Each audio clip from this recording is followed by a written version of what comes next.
σημερινής εκπομπής, ότι ο θετικός δεν λέει ποτέ κοτσάνες, και είναι μια απάντηση, αν θέλετε, από μένα σε κάποιον κύριο ο οποίος πριν από λίγες ημέρες μου έγραψε στα social media και μου είπε: καλά, η μοναδική πηγή σου είναι το TikTok? Όχι, η μοναδική πηγή μου δεν είναι το TikTok. Το TikTok είναι ακόμα μια πηγή του θετικού. Έχω άλλες 4 βιβλιοθήκες και έχω περίπου άλλα 200-300 βιβλία, τα οποία δεν ξέρω πού να τα βάλω. Αν τυχόν έχεις μια βιβλιοθήκη που να σου περισσεύει στο σπίτι σου, ευχαρίστως να μου τη δανείσεις ή να φέρω τα βιβλία μου στο σπίτι σου, να τα φιλοξενήσεις εσύ εκεί. Λοιπόν, στη συνέχεια των short αλλά και του βίντεο που είχα ανεβάσει, ξεχάστε όσα ξέρατε, γι' αυτό έγινε ο πόλεμος ανάμεσα στο Ισραήλ και την Χαμάς, ή αν θέλετε τη Γάζα, ο καθένας όπως το κρίνει. Θα σας διαβάσω κάτι το οποίο είναι πάρα πολύ συγκλονιστικό. Οι ΗΠΑ είχαν κάποτε προτείνει να χρησιμοποιηθούν περίπου 520 πυρηνικές βόμβες στην έρημο Νακάμπ για να βοηθήσουν στη δημιουργία της διόρυγας του Μπεν Γκουριόν.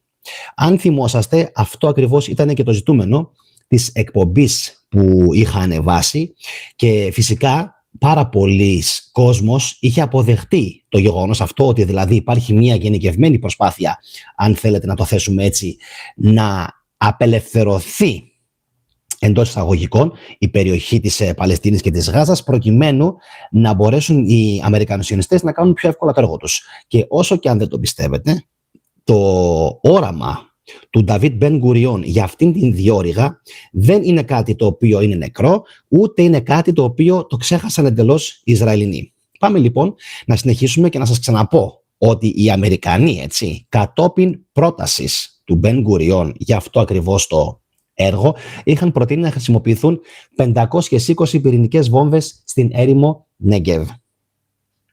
Για ποιο λόγο πιστεύετε το κάναν αυτό? Ένας από τους λόγους, και φυσικά αν κάποιος ρωτήσει και την AI θα το διαπιστώσει, ένας από τους λόγους έχει να κάνει με το γεγονός ότι είναι πάρα πολύ ακριβά τα έργα.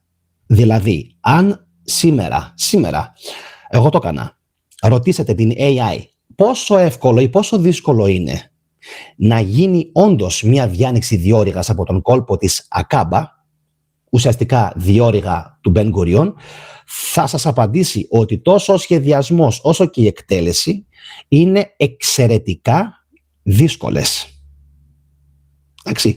Δεν είναι ένα έργο το οποίο είναι, αν μπορούμε να το θέσουμε έτσι, ακατάληπτο και ασύλληπτο για τον εγκέφαλο. Μπορεί να γίνει πράξη. Προσέξτε το αυτό. Μπορεί να γίνει πράξη. Μπορεί να ολοκληρωθεί, αλλά το ζητούμενο ποιο είναι? Το ζητούμενο είναι ότι για να γίνει είναι πάρα πολύ ακριβό, και εννοείται ότι χρειάζεται πάρα πολλούς πόρους και επίσης κάτι ακόμα, αν θέλουμε να το θέσουμε έτσι. Την απελευθέρωση του Παλαιστινιακού θύλακα. Γιατί αν απελευθερωθεί η περιοχή, βλέπετε, θα είναι ακόμα πιο εύκολο για τους Αμερικάνους και τους Ισραηλινούς να ολοκληρώσουν τα σχέδιά τους.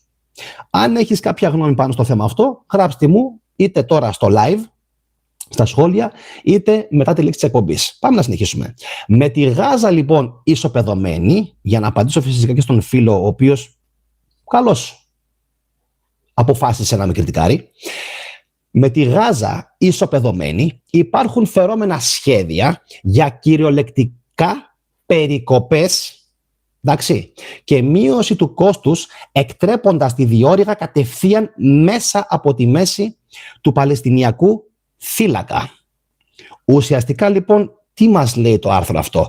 Ότι αν και εφόσον οι Αμερικανοί και οι Ισραηλινοί καταφέρουν να αποκτήσουν τον έλεγχο της Γάζας, αλλά προσέξτε, έχοντας την ήδη ισοπεδώσει, θα είναι ακόμα πιο εύκολο στο μέλλον να πούνε ότι τώρα είναι μια χρυσή ευκαιρία για εμάς να χρησιμοποιήσουμε βόμβες ή ακόμα και πυρηνικά που ανέφερα, προκειμένου να κάνουμε τη διάνοιξη της διόρυγας και ουσιαστικά να παρακάμψουμε τη διόρυγα του Σουέζ, που αυτή τη στιγμή, προσέξτε, θα πει κάποιος, καλά, πόσα είναι τα έσοδα της διόρυγας του Σουέζ?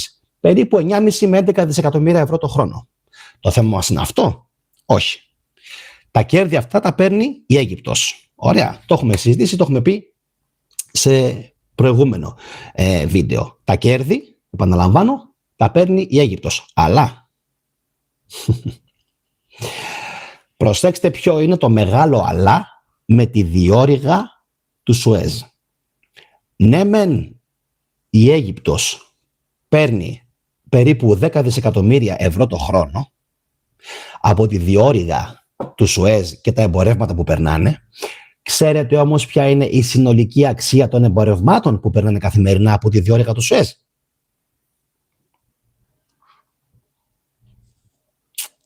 Η αξία των εμπορευμάτων που περνάνε καθημερινά από τη διόρυγα του Σουέζ. Πριν το απαντήσω, κάντε like να μπορέσουν και άλλοι φίλοι να μπουν στο βίντεο αυτό, κοινοποιήστε το μέσω του social media και φυσικά θα συνεχίσει ο Θετικός την ανάλυση. Λοιπόν, πάμε να σας πω πόσο είναι το εμπόρευμα σε φράγκα που περνάει καθημερινά από τη διόρυγα του Σουέζ της Αιγύπτου. 10 δισεκατομμύρια την ημέρα. 10 δισεκατομμύρια την ημέρα. Όσα δηλαδή βάζει στην τσέπη του, ωραία, το κράτος της Αιγύπτου σε ένα χρόνο από τη διόρυγα του Σουέζ, από διάφορα έσοδα που έχει, εκτελονισμούς και το καθεξής, τόσα είναι τα έσοδα, τόση είναι η αξία, η εμπορική, σε μία ημέρα. 10 δισεκατομμύρια εμπορική αξία που περνάνε τα πλοία σε μία ημέρα. Για πολλαπλασιάστε με το 365 και θα δείτε ότι φτάνουμε σχεδόν το μισό, έτσι, περίπου το μισό τρισεκατομμύριο. Το μισό τρισεκατομμύριο. Ποιος λοιπόν δεν θα ήθελε να έχει μία δική του διόρυγα, ας το θέσουμε έτσι, και να ελέγχει αυτός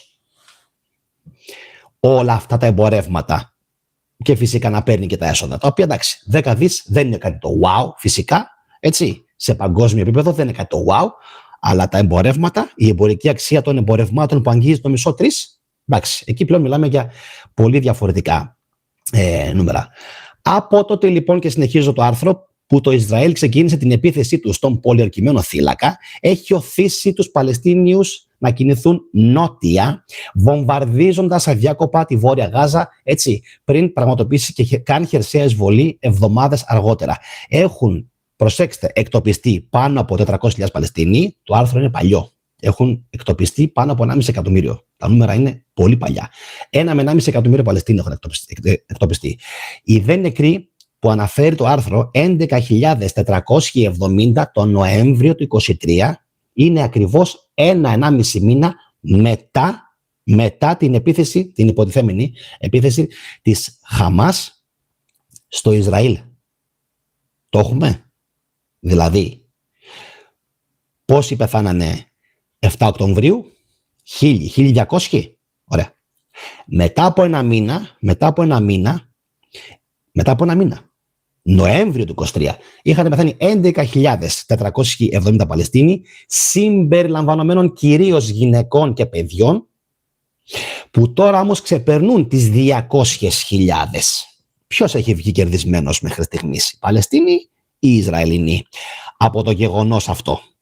Το Ισραήλ έχασε 1.000 ανθρώπους, που για όσους ξέρετε τι σημαίνει και τι εστί Ισραήλ, μπορούμε να τους θεωρήσουμε ψιλοαναλώσιμους, γιατί συνεχώς το Ισραήλ έχει την ικανότητα να δέχεται νέους Εβραίους στους κόλπους του, συνεχώς, οπότε κερδίζει σε πληθυσμό, δεν τους νοιάζει δηλαδή τα 1.000 άτομα, δεν τους νοιάζουν τα 1.000 άτομα, και από την άλλη πάνω από 200 μέχρι και 300.000 Παλαιστίνοι μέχρι στιγμής έχουν χάσει τη ζωή τους. Εντάξει.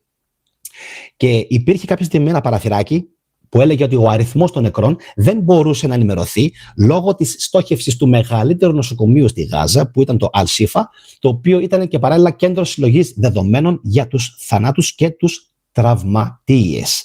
Το Ισραήλ αρνείται ότι έχει σχέδια μέχρι και σήμερα ακόμα να προσαρτήσει τη λωρίδα της Γάζας αλλά είχε ζητήσει την εθελοντική μετανάστευση, απομάκρυνση των Παλαιστινίων στη Γάζα εν μέσω κατηγοριών ότι έκανε εθνοκάθαρση του θύλακα. Εσείς τι πιστεύετε, έχουν κάνει εθνοκάθαρση ή δεν έχουν κάνει, έχουν κάνει γενοκτονία ή δεν έχουν κάνει? Θα περιμένω απαντήσεις και σχόλια κάτω από το βίντεο μόλις θα τελειώσει. Εγώ νομίζω ότι αυτό το βίντεο είναι η αρχή, θα ακολουθήσει και άλλο βίντεο για την διόρυγα, το κανάλι του Ben Gurion. Εκεί θα σας πω πολλά περισσότερα. Αυτό που μου κάνει πολύ μεγάλη εντύπωση και θα το ξαναπώ είναι η αρχική μου πληροφορία που έδωσα στο βίντεο αυτό, ότι οι Αμερικανοί είχαν ένα σκοπό, έτσι, κατόπιν προτροπής του Ben Gurion, να χρησιμοποιήσουν 520 πυρηνικές κεφαλές προκειμένου να κάνουν την διάνοιξη στην έρημο Νεγκέβ και φυσικά ο κόλπος της Άκαμπα, εντάξει, να ανοίξει προς τα πάνω για να μπορέσουν φυσικά να ξεκινήσουν οι φαγάνες, να ξεκινήσουν τα τεράστια μηχανήματα να κάνουν τη διάνοιξη. Γιατί, επαναλαμβάνω, δεν έχει να κάνει απλά και μόνο με το γεγονός ότι τους ενδιαφέρει να παρακάμψουν απλά τη διόρυγα του Σουέζ για να έχουν έσοδα π.χ. εκτελονισμού και όλα αυτά. Όχι. Είναι ότι είναι το ισχυρότερο πολιτικό μέσο πίεσης. Και στην επόμενη εκπομπή που θα ανεβάσω θα δείτε τι συνέβη το 47-48, τι συνέβη το 56, τι συνέβη το 1888 σε μια σύνοδο της Κωνσταντινούπολεως, και έχουμε να πούμε πάρα πολλά πράγματα σε εκείνες τις εκπομπές. Γι' αυτό έχετε το νου σας στο καμπανάκι σας και φυσικά θα περιμένω και εγώ τα σχόλια σας κάτω από το βίντεο. Αν θέλετε, κάντε κοινοποίηση, like σε αυτήν την εκπομπή και φυσικά σας περιμένω στις επόμενες εκπομπές που θα ανεβάσουμε στο κανάλι. Ελπίζω να απάντησα στον κύριο, ο οποίος θεώρησε όλα αυτά περί διάνοιξης διόρυγας στον κόλπο της Ακάμπα φαντασιοπληξίες και τα θεώρησε ότι δεν μπορούν με τίποτα να συμβούν. Ενώ βλέπουμε εδώ πέρα ότι και σήμερα σας έχω παρουσιάσει ένα μέρος έτσι, από το άρθρο, ούτε καν το 20% δεν σας έχω διαβάσει. Σε επόμενα επεισόδια θα δείτε ότι το σχέδιο αυτό είναι αρκετά παλιό, πάει πίσω τουλάχιστον 50-60 χρόνια, ωραία. Και από ό,τι φαίνεται οι Ισραηλινοί δεν το έχουν παρατήσει, δεν το έχουν αφήσει. Συν, κρατήστε την πληροφορία την τελευταία, συν το γεγονός ότι αν και εφόσον καθαρίσει ο θύλακας, η Γάζα και η Δυτική Όχθη, και είναι ουσιαστικά πλέον ισοπεδωμένο και δεν γίνει φυσικά ανοικοδόμηση, αυτό θα σημαίνει ότι όντως οι άνθρωποι της Δύσης είχαν και έχουν στόχο να δημιουργήσουν όντως ένα δικό τους κανάλι. Ένα δικό τους κανάλι το οποίο ουσιαστικά, αν θέλετε να το θέσουμε έτσι, θα παρακάμψει την Αίγυπτο και η όποια πολιτική επιρροή έχει και διαθέτει η Αίγυπτος σε εκείνη την περιοχή θα τελειώσει. Ωραία. Και προφανώς και όποια πολιτική επιρροή έχουν ακόμα και οι Άραβες, για να το θέσουμε έτσι, γιατί είναι και αυτοί στο κόλπο. Μπήκε και η Λιάννα στο live chat και μου γράφει: μα πώς είναι φαντασιοπληξίες? Το έχω διαβάσει και ακούσει αρκετές φορές, παρόλο που είμαι άσχετη από γεωπολιτική. Ο κύριος δεν το είδε πουθενά γραμμένο. Δεν ξέρω, η Λιάννα μου, καλό μεσημέρι και σε σένα. Καλό μεσημέρι και σε όλους τους φίλους του live chat. Εύχομαι πραγματικά να είστε όλοι καλά, όπου και αν βρίσκεστε. Να ευχηθώ παράλληλα και καλό χειμώνα, καθώς σιγά σιγά έχουμε 14 Δεκεμβρίου και αρχίζουμε και μπαίνουμε σιγά σιγά έτσι, προς το χειμώνα. Δεν ξέρω για τον λόγο κύριο Ηλιάνα αν το διάβασε ή όχι. Πάντως αυτό που ξέρω είναι ότι το σχέδιο για αυτό το κανάλι, το περίφημο κανάλι, τη διόρυγα Ben Gurion, οι Ισραηλινοί δεν πιστεύω να το έχουν ξεχάσει. Οι Ισραηλινοί γενικά δεν ξεχνάνε. Όταν δημιουργούν ένα σχέδιο, μπορεί να περιμένουν μέχρι και 20 μέχρι και 30 χρόνια. Αυτό ουσιαστικά σημαίνει ότι εγώ μπορεί να έχω γίνει 70 χρονών και τότε να έχουν ξεκινήσει, να έχουν πιάσει δουλειά φαγάνες. Εντάξει. Γιατί αυτοί οι άνθρωποι, είπαμε, βλέπουν μακροπρόθεσμα. Αυτά από μένα. Να ευχηθώ σε όλους καλό μεσημέρι, να είστε όλοι καλά και φυσικά να συνεχίσετε να βλέπετε εκπομπές στη θετική ντοπαμίνη. Όπως πάντα, είμαι ο Γιάννης ο Καριανίδης από τη Θεσσαλονίκη και εύχομαι σε όλους ένα όμορφο μεσημέρι. Να είστε όλοι καλά. Γεια σας.